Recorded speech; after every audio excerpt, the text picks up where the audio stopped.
जय माता दी मेरे प्यारे दोस्तों, कैसे हो आप लोग। आशा करती हूँ कि आप लोग अच्छे ही होंगे। तो हमारे जो प्रारब्ध होते हैं ना, वो हमें भुगतने ही पड़ेंगे। जो हमारे कर्मा हैं वो हमें भुगतने ही पड़ेंगे। जो हम पिछले जन्म में करके आए हैं या अभी हम शुरू से कर रहे हैं या फिर कभी मजाक में कभी गलती में हम कर देते हैं, वो हमें भुगतना ही पड़ेगा। क्योंकि कई बार हमें नहीं पता चलता कि हम सही कर रहे हैं या गलत कर रहे हैं। जैसे मैं एक एग्जांपल देती हूँ। मानो कि आपकी जगह में किसी पक्षी ने कोई घोंसला बना लिया, जैसे आपके घर में बना लिया या आपके बाहर कहीं बना लिया, तो आप उसे ऐसे ही मतलब मजाक मजाक में उसे गिरा दोगे कि इसने यहाँ बना लिया, यहाँ बनाने की क्या ज़रूरत थी।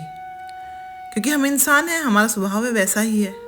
हम सोच लेते हैं हमारे घर में क्यों बनाया, बाहर जगह थी वहाँ बना लेती या बना लेता। और कई बार हम क्या करते हैं कि कहीं बाहर भी हम जंगल में, मानो हम कहीं जंगल से गुजर रहे हैं और पेड़ पे कोई घोंसला लटक रहा है, तो हम उसे मजाक मजाक में ही ऐसे ही खींच के फेंक देंगे कि फिर से बना लेगी या बनाएगी, देखते हैं कैसे बनाती है ऐसा। लेकिन हम ये एहसास भूल जाते हैं कि इसे बनाने में उसे कितनी परेशानियां उसने झेली होंगी, कहाँ कहाँ से वो तिनके इकट्ठे करके लाई होगी, कहाँ से वो जो छोटी छोटी लकड़ियाँ उसमें लगाती है कैसे लाई होगी, कैसे तोड़ी होंगी, कैसे लगाई होंगी, कैसे बनाया होगा। हम उसे एक झटके में तोड़ देते हैं। तो ये माना जाता है किसी का घर तोड़ना। तो जब हमने किसी का घर तोड़ा है तो हमारा घर टूटेगा ज़रूर, टूटेगा ज़रूर हमारा घर। बस इतना बदलाव हो सकता है कि अगर हम अपने इस जन्म के कर्मा अच्छे कर लें, किसी की सहायता करें, किसी को नुकसान ना पहुंचाएं और भगवान में अपनी आस्था बढ़ा दें, अपना नाम जाप और ज़्यादा कर दें और दूसरों की मदद करें जितनी हमसे हो पाए, तो मानो जो हाँ हमारा पूरा घर टूटना था पहले, तो वहाँ हमारा एक छोटा सा जो मेरी ज़बान में तो छज्जा बोलती हूँ मैं, अब आप क्या बोलते हो मुझे नहीं पता, तो वो छज्जा चाहे गिर जाए, वो टूट के गिर जाएगा, लेकिन आपका घर टूटेगा ज़रूर। क्योंकि आपने किसी का घर बर्बाद किया है, आपने किसी का घर तोड़ा है, तो उसका कर्मा तो वापस आएगा ना। तो इसलिए कहते हैं कि कर्मा करने से पहले सोचना चाहिए 100 बार कि हम जो ये कर रहे हैं ये सही है, क्या इससे किसी को नुकसान पहुंच रहा है, नहीं पहुंच रहा है। नुकसान तो नहीं पहुंचेगा किसी को, हमें ये करना चाहिए या नहीं करना चाहिए। लेकिन हम कई बार इन चीज़ों को सोचते नहीं हैं और फिर हम बाद में रोते हैं कि हमारे साथ ऐसा हो रहा है, हमने तो ऐसा बुरा किया ही नहीं, अब हमारे ही साथ क्यों ऐसा हुआ। क्योंकि जो हम ये छोटी छोटी चीज़ें करते हैं ना, उन पे तो हम कभी ध्यान लगाते ही नहीं, उन पे हमारा ध्यान जाता ही नहीं कि हमने वैसा किया है कभी किसी के साथ। लेकिन ये सब कर्मा पलट के आता ही है। इसलिए जो हो गया प्रारब्ध है, बन गया हमारा, उसे बदला तो नहीं जा सकता है, जो वो तो भुगतना ही पड़ेगा ना, कर्मा है हमारा। लेकिन अभी इस जन्म में या अभी तुम्हें होश आ जाए तो अच्छा है। अभी से ही सोच लो, माफ़ी मांग लो कि हमने जिसका भी बुरा किया है, भगवान हमें माफ़ कर दो, हमें माफ़ी दिला दो, प्रायश्चित कर लो उसका, ठीक है। और कोई बुरा कर्म इस जन्म में ना करें, तो आपके कर्मा आपको वापस तो मिलेंगे, लेकिन जो एक बड़े तलवार के रूप में मिलने थे वो एक सुई के रूप में मिलेंगे ज़रूर। क्योंकि कर्मा को कोई पलट नहीं सकता। अच्छा करोगे तो अच्छा मिलेगा, बुरा करोगे तो बुरा मिलेगा। वैसा ही है जैसे हम बुरा करके आए हैं किसी के साथ, इस जन्म में आके हम बहुत अच्छा कर रहे हैं, तो हमें जो तलवार लगनी थी वो सुई की नोक लगेगी। वैसा ही अच्छा करने का है। अगर हम किसी के साथ अच्छा करके आए हैं और इस जन्म में भी हम अच्छा कर रहे हैं, तो हमें जहाँ सुई मिलनी थी हमें वहाँ तलवार मिलेगी अच्छाई की। इतना फर्क आ जाता है।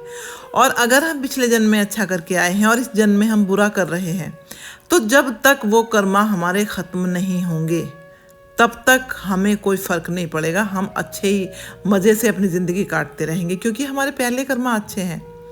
जिस दिन हमारे पहले कर्मा समाप्त हुए और आज का खाता खुला, आज का अकाउंट खुला, उसी दिन से हमें कर्मा मिलने शुरू हो जाएंगे, अब के किए हुए, जो हमने उसके बाद शुरू किए थे अपने कर्मा, जो अपने कर्म बिगाड़ लिए हैं हमने, वो शुरू हो जाएंगे। और फिर उसके बाद तुम कितना भी अच्छा करना शुरू कर दो, जब तक वो कर्मा तुम्हारे पूरे नहीं हो जाएंगे तुम्हें शांति मिलेगी ही नहीं।